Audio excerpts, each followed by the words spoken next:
Welcome back to Mullen Lafay Wargaming. We're playing War in the Pacific Admirals Edition, play-by-email campaign playing as Japan in Scenario 1. We're now setting up the December 18th, 1941 turn. I'm expecting another slow day, unfortunately. A lot of what's going on right now is just dependent on troops and ships moving around. One exception to that is probably China.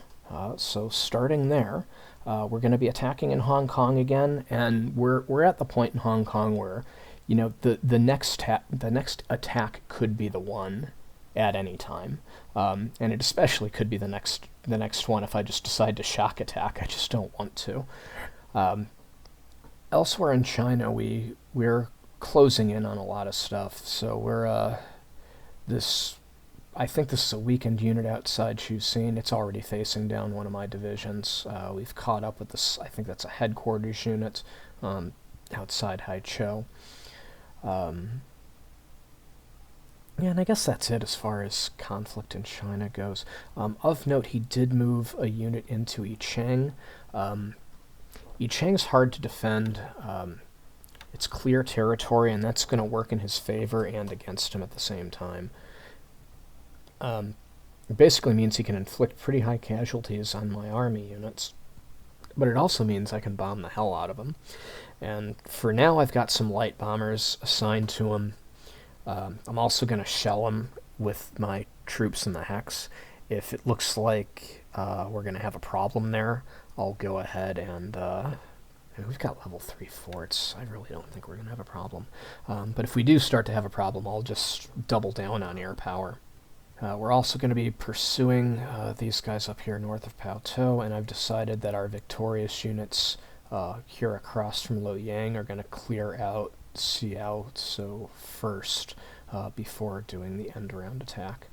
We still have plenty of other units participating in the end-round, including the 37th Division, which I could have actually moved this turn. It's a shame I've already turned my orders in. So I'll move the 37th next turn, but then we've got 32nd moving up from here, 36th working its way up. So we've got plenty of movement that's ready to happen there. One bit of bad news that I found is we got a reconnaissance sweep on Cyan, and they've got nearly 50,000 troops waiting for us there. And with the amount of backwards movement we're seeing from a lot of Chinese troops, I wouldn't be surprised if that increases. So I would expect that instead of like a quick advance that takes Cyan, more likely this is going to take a significant organized siege to take the hex. That said, I'm not giving up completely on the armored push. Got 2 tank regiments starting to work their way up, plus this tank regiment here. As soon as it's done taking care of these guys, they'll be participating in the advance down these roads as well. So we'll see how that goes. I really think the most likely scenario, though, is he's not really defending this area very well, so I'm just going to take it, since he's giving it to me. And then from there, we'll just advance the front lines towards Cyan, and then go from there. Probably, once we have this area secured, I'd probably just start swinging south.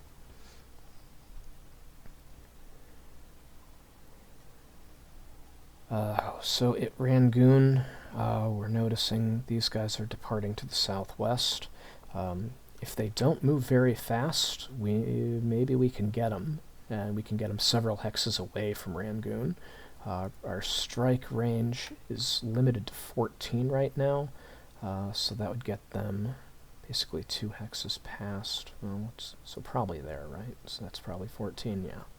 That's 14 to Rangoon, or I'm sorry, 14 to Bangkok.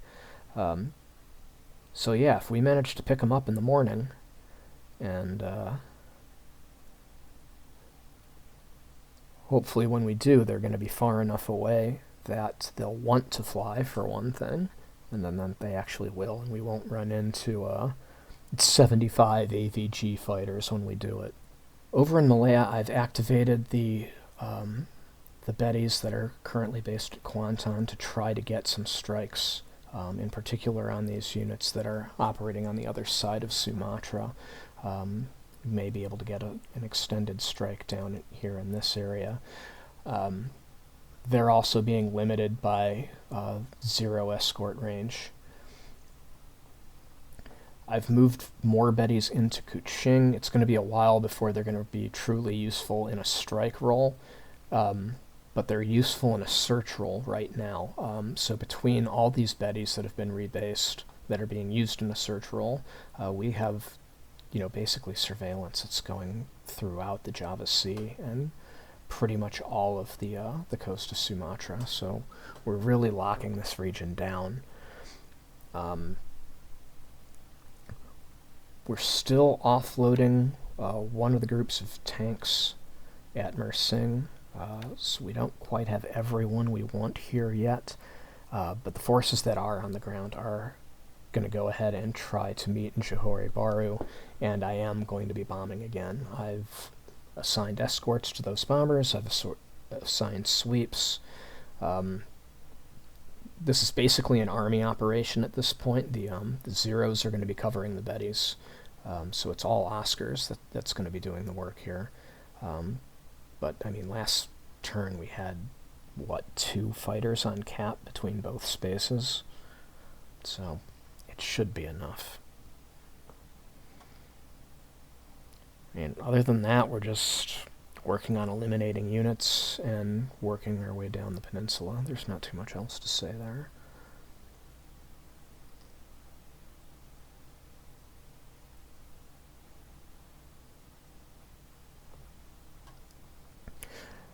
Mindanao, we're basically waiting for the bombardment to hit Cagayan and for these additional troops to arrive there. I don't think there's a point in attacking it until we at least shell them again.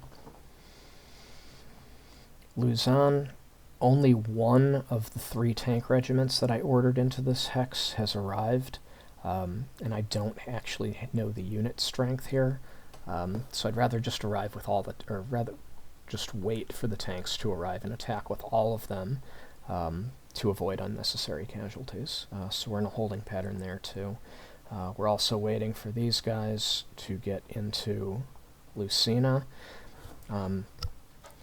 And before I take Manila, in any case, I really want to see if I can run Clark out of supplies.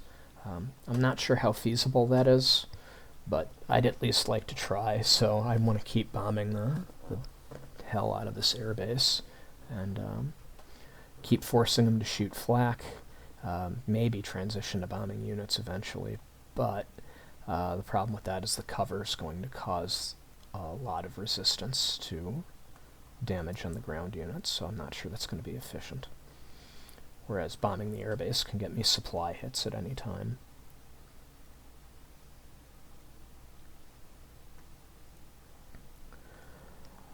In the Dutch East Indies, I'm working on getting recon aircraft basically throughout the air bases, Manado, Ternate, Sarang, and even Hollandia.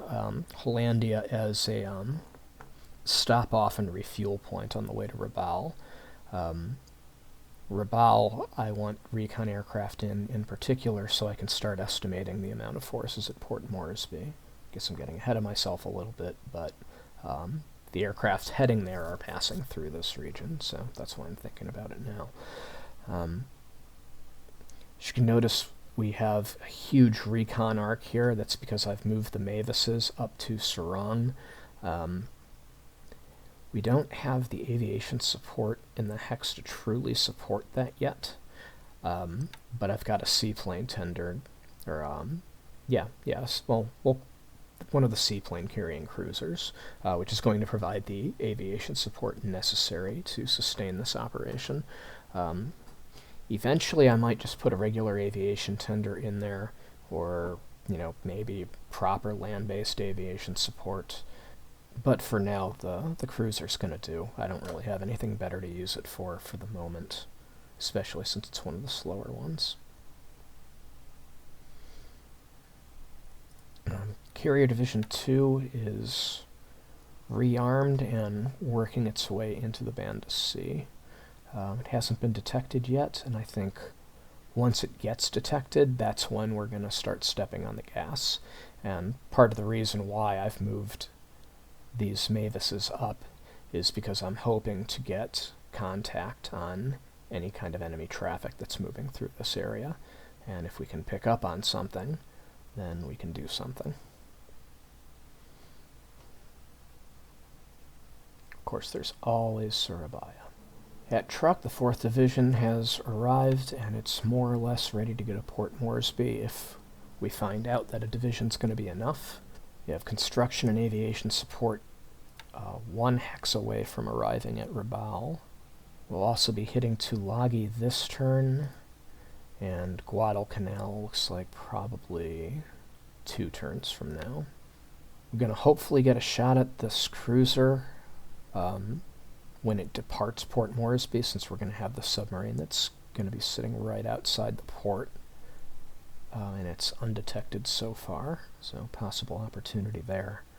Well, we do know we have 2 destroyers that we last contacted in this area, so we don't know where they ran off to, but at least for the moment, we don't have any detection levels on these subs, so we're looking pretty good.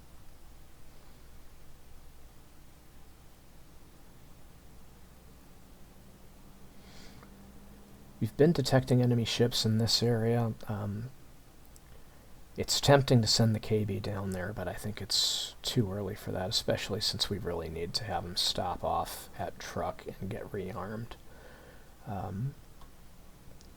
Can start doing menacing things with them after that, and in any case they are only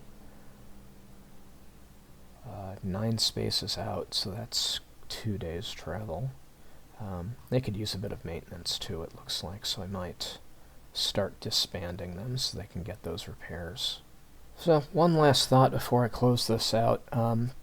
We are really facing an ASW escort shortage right now. There's so much that I'm trying to move, and I'm really trying to move as much as I possibly can, as quickly as I can, and as a result of that, I just can't move stuff unless I'm willing to start moving stuff unescorted, and I'm generally not willing to do that.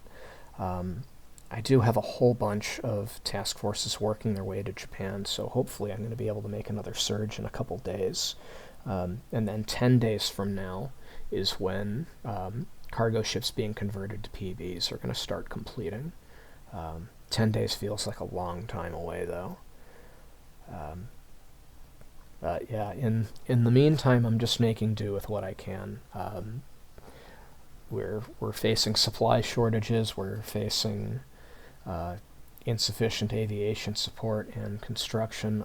It's slowing us down. But that's the way it goes. You don't go to war with the army you want, but the one you have. And ours is showing its limitations at the moment. So I'll end it here. We'll see you for the combat replay. And away we go. Combat replay in progress for December 18th.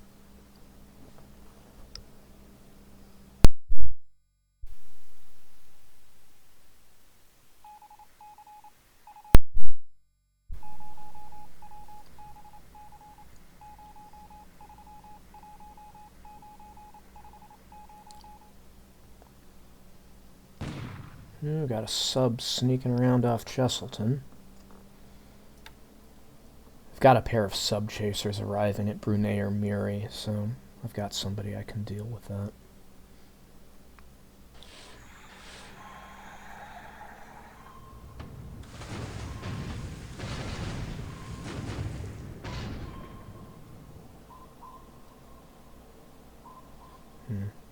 So once again, we're seeing destroyers that aren't necessarily escorting convoys out here, so these guys might just be hunting me.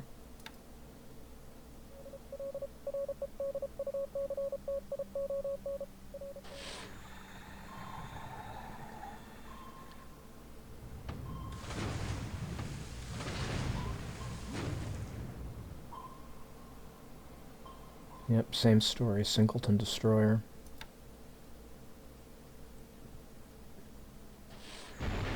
There we go.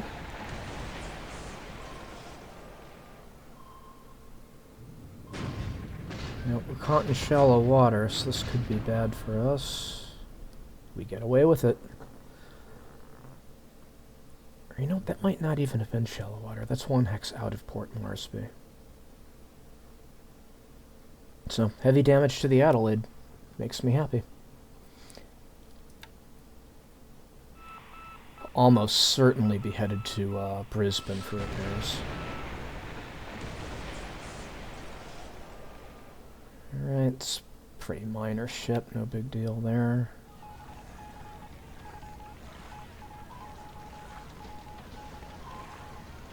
Caught these guys in deep water, we're not going to get after him.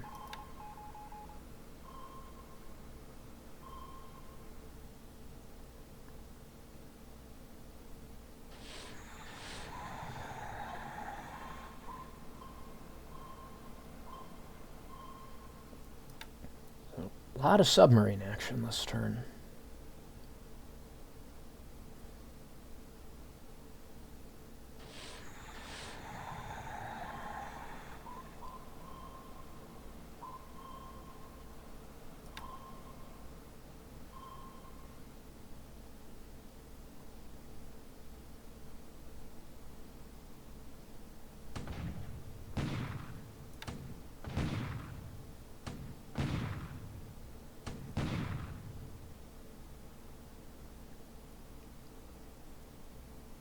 So, not a lot of damage to combat squads, although we are taking out vehicles, so that's a good sign.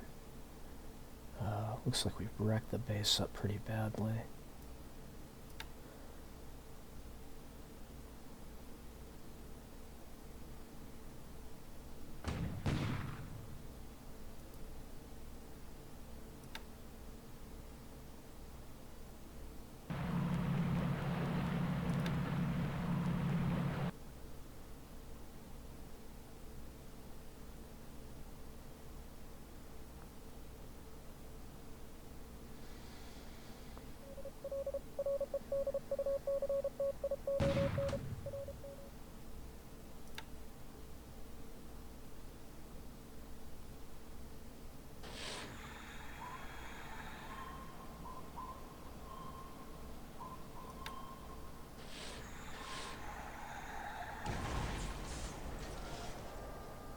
Well, well, well.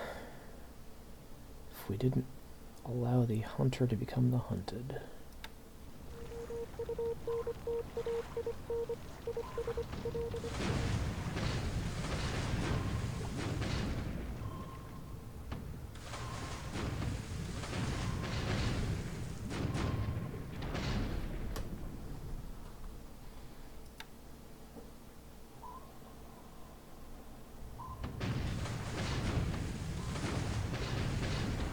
So it's starting to look like he's sent singleton destroyers kind of all over the place looking for my subs.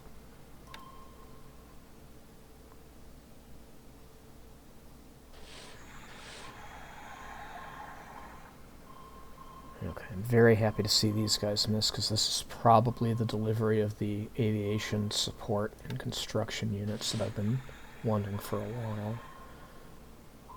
Damn. Well, at least we tried, right? The Helena would have been a very nice prize.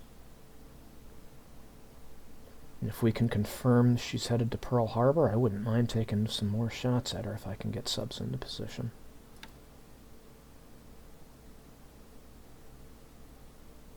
Ooh, tanker reported Balikpapan.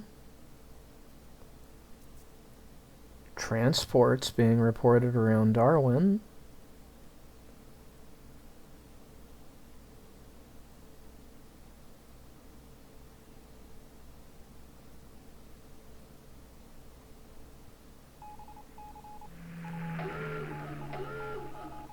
Whole bunch of air attacks on submarines. It's potentially a problem.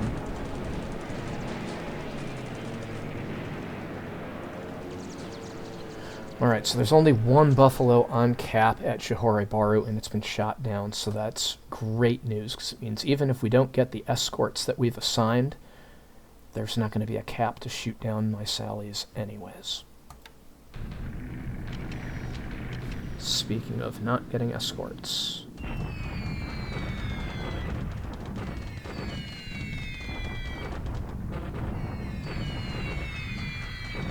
I am noting the flak is firing, and seemingly in large volumes, so Clark is not out of supply yet, and we did not get a whole lot of hits. At least one of the hits was a supply hit.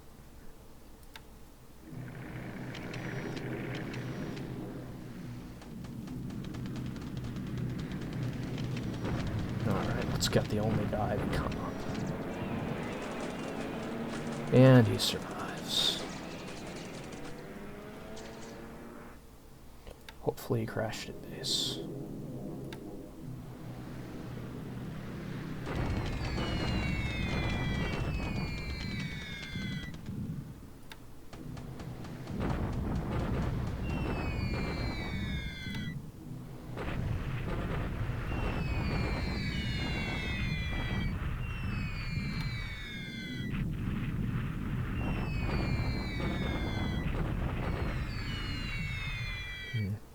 Was trying to get that possible one submarine that's left here.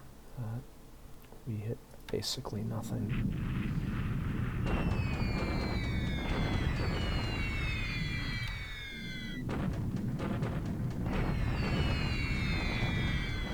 So this airstrike I care a little bit about. 5 combat squads disabled, that's pretty good.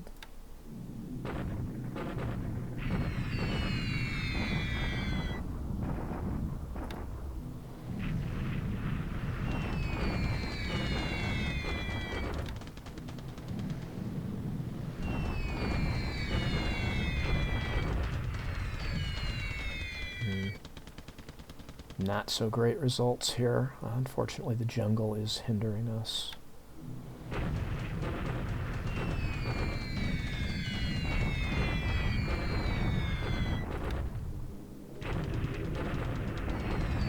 Taking note that one of the forces present at Johore Baru is an anti-tank gun regiment.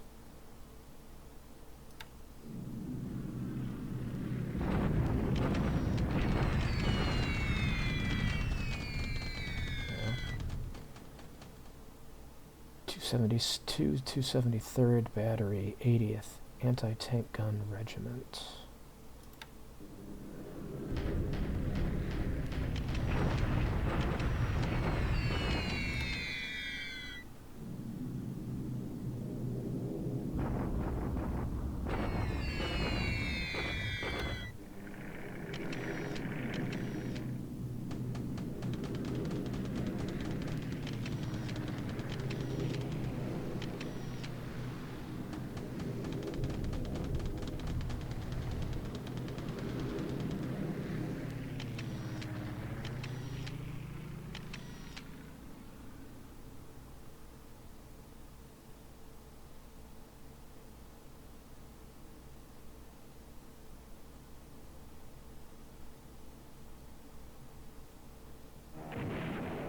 Ooh.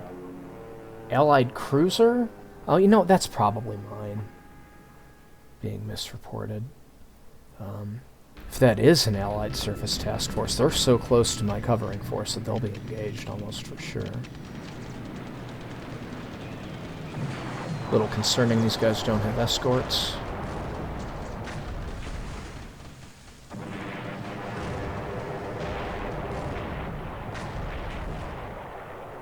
Not bad. I guess both of those are going to be lost. I don't expect the cargo ship to survive heavy fires. There's the escorts.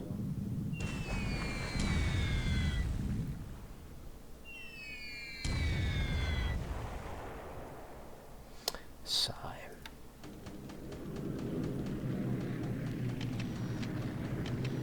Wonder what kind of check they failed that they're not carrying torpedoes.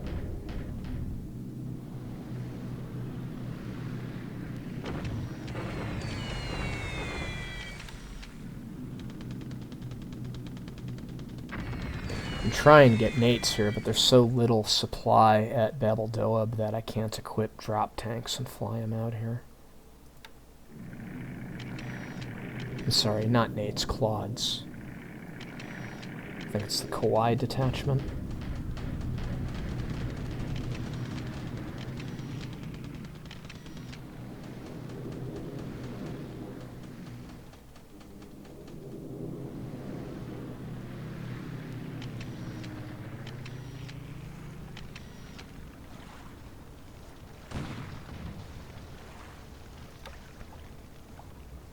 Oh yeah, it looks like that task force in the Solomons is real.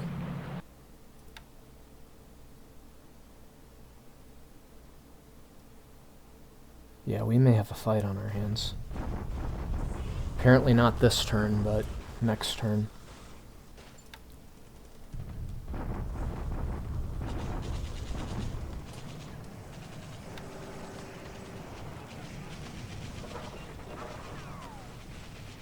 Alright, we've wiped out the 10th Group Army. I think that's a headquarters unit. Hong Kong. Let's cross our fingers. Hello, all you poor GIs and Marines. This is Orphan Anne at Radio Tokyo, bringing you some hot music and another blow to your morale. Today, our High Command announced that the ever-victorious forces of the Japanese Empire have captured Hong Kong. So, looks like having a little bit of patience here paid off. No shock attacks, and as you can see, ended up losing just 5 devices in this attack. Well, it looks like the enemy's lost something like 700 or 800. And I looked at like the individual performance of, I want to say, like the 48th Division before this turn, just to see how many devices they had lost since the beginning, and it was like 6. So they came into this fight at like 90% strength. So overall, very, very low casualties for us in the Hong Kong operation, and now these guys are going to be at nearly full strength when I pull them over to the Philippines.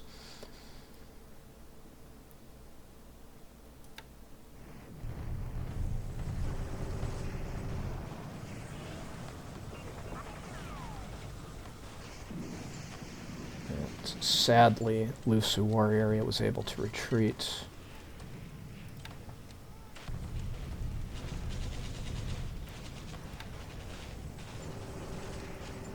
Enemy base force surrenders. That is hardly surprising, as I don't believe they really have any valid retreats except to go back to Alor Star, and Alor Star might be starving by now.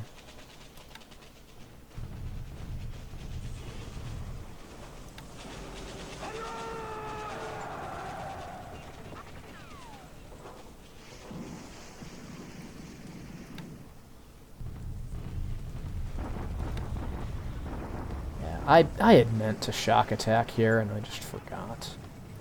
Oh.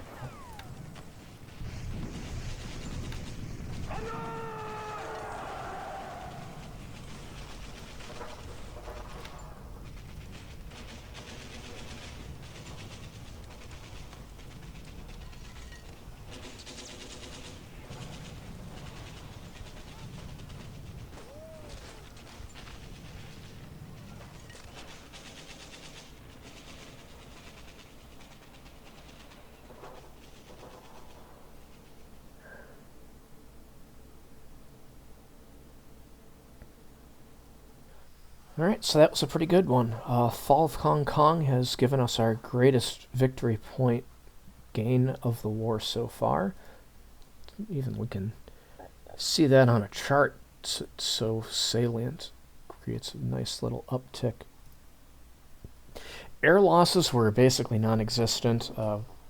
Basically, we ended up losing 3 bombers to flak, is how I'd interpret this. Bombing Johore Baru, and then we also had a Jake that was shot down somewhere by a fighter. As for us, we only shot down 1 Buffalo. If memory serves, we damaged 1 at Johore Baru without actually shooting it down, but this kind of lets us know that it didn't make it back to base. Ship sunk. Looks like these numbers are going to be pretty misleading. It's reporting the Adelaide as having gone down. I think that is wishful thinking. In all likelihood, it's crippled, but not dead yet. On the other hand, we hit a pair of cargo ships in the around the Billiton Strait, and I think it's doubtful that either of those ships survived. There were a whole lot of ships reported present at Hong Kong. I expected a mass scuttling being reported, but we're not seeing that, so I'm not sure what's up with that. Don't really have any significant amount of contacts at sea off Hong Kong, so it doesn't look like they're escaping, but who knows, maybe the next turn will tell on that point. Alright, going through here region by region. China, clearly the big news of the turn, with Hong Kong falling. We ended up losing just 5 devices in the final assault, while the enemy lost 842, and the 38th Division is currently at 90% strength, and that includes losses from squad disablements rather than destruction, so we are in really, really good shape here. There's a little bit of a question, because there were a whole bunch of ships reported in port in Hong Kong. They weren't reported scuttled. I checked through the combat reports, the ops reports, the combat events log. Doesn't say anything about those guys, so I'd either expect to detect them at sea or see them scuttled. One or the two, and neither of those things happened, so I'm not sure what's going on there. I've picked out the strike in Yichang in particular to look at, and that's just because there's an enemy unit that was suddenly there, and I was a little bit worried that maybe this is an enemy offensive. So that strike disabled 5 squads, which is a pretty good result, and it's kind of expected because it's a hex that's so open. So even though we didn't have very many aircraft attacking, we still were effective. But then when we bombarded, we saw that they only had 39 AV in the hex. So Yichang's in absolutely no danger. And then elsewhere, we routed 2 enemy headquarters units, one at Chuxin, and the other was the Lusu War area. That's the one at Haichao, right here where I'm circling the mouse. Malaya overall was pretty quiet. We shot down 1 Buffalo with a sweep over Johori Baru, and that might have been I think that was the only enemy aircraft lost this turn, wasn't it? Probably the only shoot down. Betty's flying out of Kuantan managed to sink a pair of cargo ships off Tobali. I said Billiton on the map, but it's actually Tobali, just slightly to the west. So both of those ships were left in flames with fuel cargo aboard. Very, very unlikely they survived that. There's a sub that's had multiple intercepts on our cargo ships going through the Spratlys, so I marked that on the map. Yeah, and other than that, it's really just a few captures over there on the coast of North Borneo. Pretty quiet in the Philippines too as we're moving. We're advancing on I keep forgetting the name of that hex south of Malaya, but we're advancing on it. And then Kagan obviously kind of has its days numbered. Speaking of Kagan, we hit them with a pair of battleships, so that destroyed 18 devices, so they're going to be permanently weakened going forward. We had a bombing raid on Clark that basically did nothing. Port strike on Manila that basically did nothing. A little bit further south, one of our submarines picked off an aviation patrol ship, aviation patrol tender, I should say. And then we kind of have, I guess, what we could call the usual enemy air raids at our amphibious forces at Ternate. They both missed. Solomons is kind of an interesting area at the moment. We've got subs lurking off truck. We had this sub attack at what was actually a mine tender convoy that was moving into Rabaul. The convoy delivering aviation support and engineers has arrived, so one key thing happening has started to happen, and that's just going to be the first of many that are on the way to the area. Over at Port Moresby, our RO-class submarine torpedoed HMAS Adelaide and caused it heavy damage. My prediction for the moment is that it's going to try to head to Brisbane for repairs. So I'll be having a submarine try to head that off in the near future. In Solomons, we've picked up 2 Loggy. We've got another amphibious task force heading for Guadalcanal. But the big news at this particular moment is that there's an enemy task force lurking just south of Guadalcanal. I guess it's more east of Guadalcanal. And we've got a major covering force that's kind of ready to pounce on them. So look for some naval combat next turn. And then finally, I'm not going to do a separate map shot for it, but over in Hawaii, we took a shot at the Helena and missed, and then we had a total of 6 submarine versus destroyer engagements. 4 of those were actually our subs attacking the destroyers versus 2 where the destroyers were attacking the subs, and those exchanges resulted in a single Clemson-class destroyer being sunk with no damage to our subs. Alright, so that's going to do it. Thanks for watching, and we'll see you for the setup for the 19th.